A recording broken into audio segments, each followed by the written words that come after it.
Le Haut-Königsbourg est célèbre pour la pierre qui le constitue. Une pierre aux reflets roses lumineuse, majestueuse et reconnaissable entre toutes. Le Haut-Königsbourg a été entièrement construit à l'époque médiévale et restauré au début du XXe siècle en grès rose, qu'on appelle aussi grès des Vosges.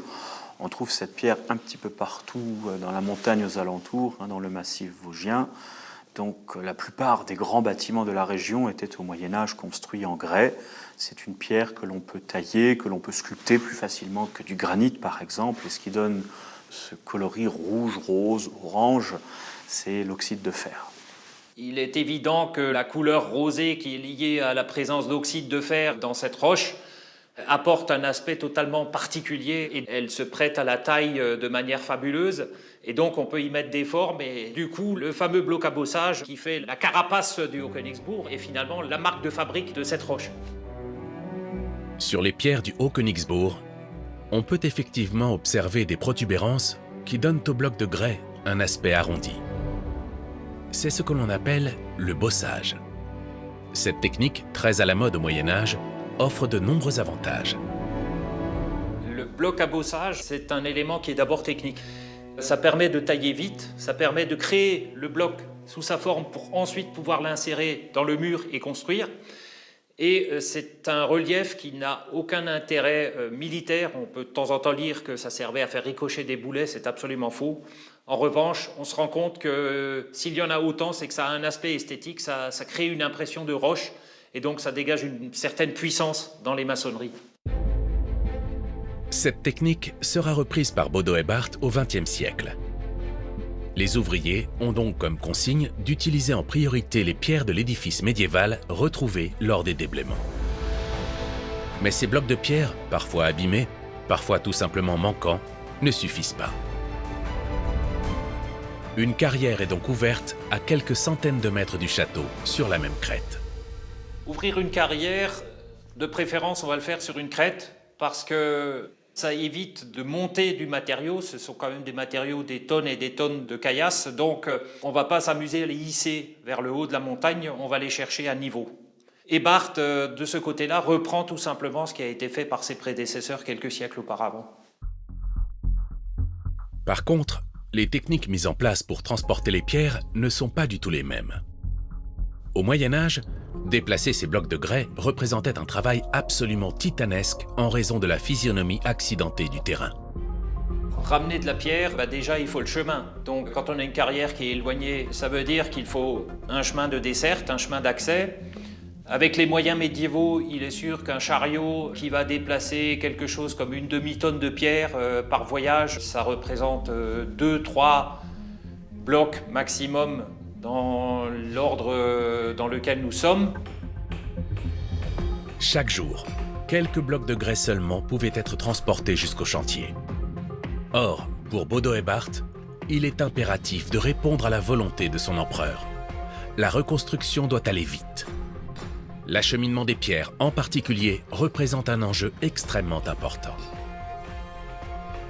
L'architecte allemand va donc se servir de techniques ultramodernes pour accélérer le transport des blocs. Et donc pour rapporter les blocs de grès de la carrière jusqu'au château, un petit circuit avec des rails va être mis en place pour qu'un petit train à vapeur rapporte les blocs de grès jusqu'ici. Le but du train à vapeur, il est clair et précis, c'est qu'on utilise les ressources dont on dispose au début du XXe siècle, la force motrice, et ça permet de ramener des charroyages beaucoup plus conséquents, beaucoup plus rapidement. Sur toute la longueur de la crête, soit les 300 mètres qui séparent la carrière du chantier, une voie de chemin de fer est construite. Les terrassiers ont dû déblayer la surface de ce terrain accidenté pour la rendre plane. Un travail préliminaire considérable.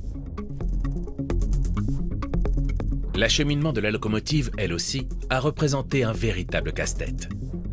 Fabriquée en Allemagne, acheminée en train et pesant plus de 5 tonnes, il a fallu la hisser depuis le bas de la montagne jusqu'au sommet, soit plus de 700 mètres plus haut.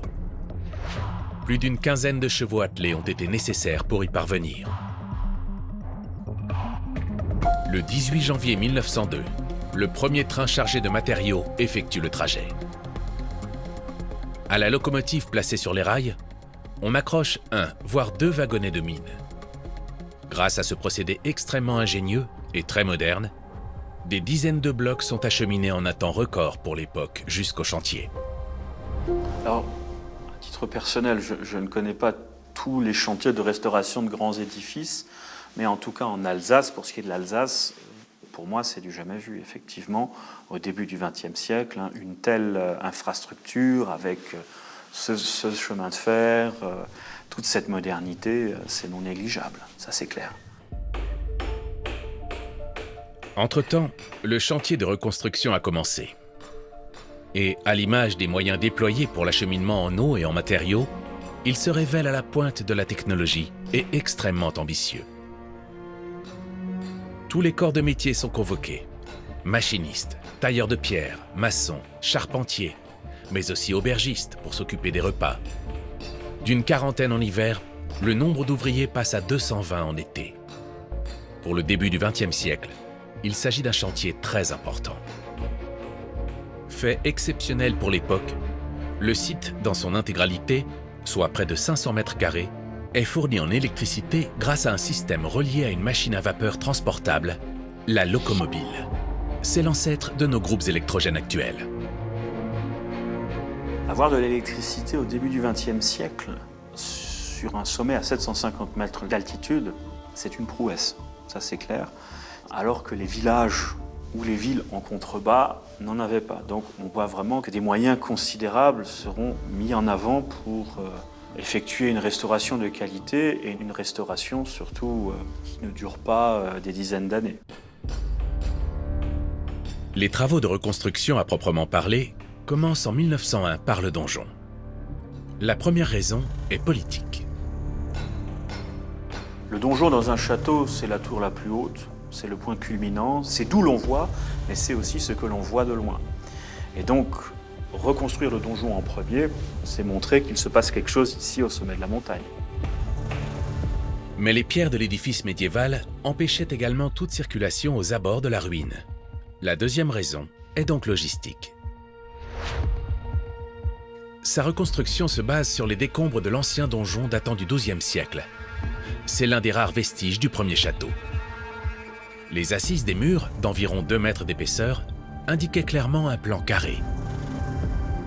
Pour le reconstruire, Bodo Hebart voit les choses en grand.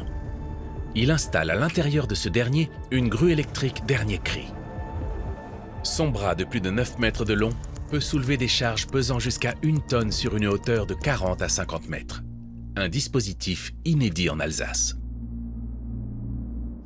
Mettre une grue électrique en 1900 sur un chantier, ça existe, oui, vous l'avez sur quelques cathédrales, sur des édifices urbains, dans des grandes villes, là où l'électricité est facile à produire, mais en pleine campagne, en pleine montagne, c'est tout à fait exceptionnel. Grâce aux moyens techniques déployés, le chantier de restauration avance extrêmement vite.